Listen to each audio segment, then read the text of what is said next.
Hello అందరికీ welcome to Shannu vlogs. ఈరోజు వచ్చేసి మీకు హెల్దీ స్వీట్ అయితే చూపించేస్తాను. చాలా సింపుల్గా అయితే చేసుకోవచ్చు. చాలా స్మూత్గా కూడా ఉంటుంది. చిన్నపిల్లలు కూడా చాలా ఇష్టంగా తింటారు. ఫస్ట్ అయితే ఇది ఎలా చేసుకోవాలనేసి అయితే చూపించేస్తాను. ముందుగా అయితే ఒక కప్పు రాగులు అయితే తీసుకొని అయితే ఒక నైట్ అంతా నానబెట్టుకోవాలి. నైట్ అంతా నానబెట్టుకునేసి దాన్ని బాగా వాష్ చేసుకోవాలి. ఒక 2-3 సార్లు వాష్ చేసుకుంటే నీట్గా ఉంటాయి. తర్వాత ఒక మిక్సీ జార్ తీసుకునేసి అయితే ఇందులో రాగులు అయితే వేస్తున్నాను.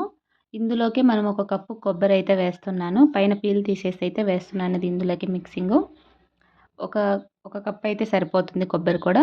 ఇలా 2 వేసేసుకొని మిక్సీ పట్టుకోవాలి. కొద్దిగా వాటర్ పోసుకుంటూ అయితే మిక్సీ పట్టుకోవాలి. ఇలా అంతా మెత్తగా అయితే మిక్సీ పెట్టేసుకోవాలి. ఇప్పుడు దీన్ని వచ్చేసి ఒక క్లాత్లో కానీ లేకోకుంటే స్ట్రెయిన్ చేసే దాంట్లో కానీ వేసేసి ఇలా పాలైతే పక్కకైతే తీసుకోవాలి. మనం కొబ్బరి పాలు తీస్తాం కదా, సేమ్ అలాగే తీసుకోవాలి.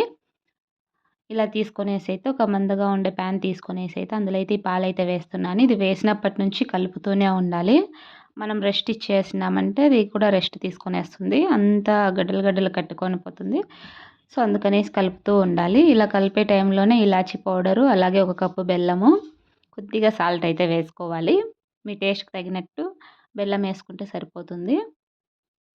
కానీ కలుపుతూనే ఉండాలి చాలాసేపు వరకు. ఇది పూర్తి రెసిపీ అయిపోయే వరకు కలుపుతూనే ఉండాలి. లేకుంటే రాగి పిండి కదా, గడ్డలు కట్టేస్తుందంతా. సాల్ట్ అయితే కొద్దిగా వేసుకుంటున్నాను టేస్ట్‌కి అంతే. ఇంక ఇలా అంతా బెల్లం అయితే చిన్న చిన్నగా తురుముకొనేసి అయితే వేసుకోవాలి బెల్లాన్ని. మనం టేస్ట్‌కు మన స్వీట్‌కి తగ్గట్టు వేసుకోవచ్చు. ఎక్కువ వేసుకున్నా చాలా బాగుంటుంది స్వీట్ తినే వాళ్ళైతే. నేనైతే ఒక కప్ అయితే వేశాను. ఇంక ఇది ఇలా కలుపుతూ ఉండాలి. ఇది చిక్కగా అయ్యే వరకు అయితే కలపాలి. కొద్దిగా టైం అయితే పడుతుంది. మనమైతే లో ఫ్లేమ్‌లో పెట్టుకొని అయితే చేసుకోవాలి. హై ఫ్లేమ్‌లో పెట్టామంటే మాడిపోతుంది. లో ఫ్లేమ్‌లో పెట్టుకొని నిదానంగా అయితే చేసుకోవాలి. కొద్దిగా టైం తీసుకుంటుంది. కానీ చాలా టేస్ట్‌గా ఉంటుంది. చాలా బాగుంటుంది. ఇలా కలర్ చేంజ్ అవుతూ వస్తుంది. చూసారు కదా, ఇలా అయితే అయింది. ఈ టైంలో మనం కొద్దిగా నెయ్యి అయితే వేసుకోవాలి. మధ్య మధ్యలో నెయ్యి వేసుకుంటూ కలుపుకోవాలి. నెయ్యి తినని వాళ్ళు ఉంటే స్కిప్ చేసేసుకోవచ్చు. కాకపోతే నెయ్యి వేస్తే చాలా టేస్ట్ ఉంటుంది. తినని వాళ్ళు ఎవరైనా ఉంటే కొద్దిగా వేసుకొని టేస్ట్ బాగుంటుంది. ట్రై చేయండి. ఇలా అంతా బాగా కలుపుకొనేసి అయితే ఇలా రావాలి. ఇలా గట్టిగా అయిపోతే మనకు సరిపోతుంది. ఇంకా స్టవ్ ఆఫ్ చేసేసుకొని నేనైతే ఒక ప్లేట్ అయితే తీసుకున్నాను. ప్లేట్ తీసుకొనేసి అయితే దానికైతే నెయ్యి అయితే పట్టించేసాను. ప్లేట్ అంతా ఇలా నెయ్యి అంతా గ్రీజింగ్ చేసేసుకోవాలి.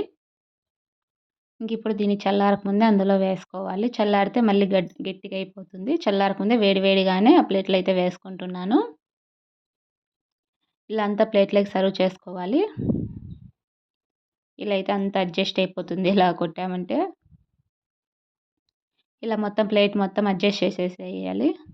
ఇంక ఇది ఇలా ఓవర్ నైట్ అయితే వదిలేస్తున్నాను నేను. ఒక 4 అవర్స్ ఉంటే బాగుంటుంది టేస్ట్. నేనైతే ఓవర్ నైట్ చేశాను. ఓవర్ నైట్ అయితే పెట్టేశాను. ఇంకా మార్నింగ్ అయితే చూసేయండి.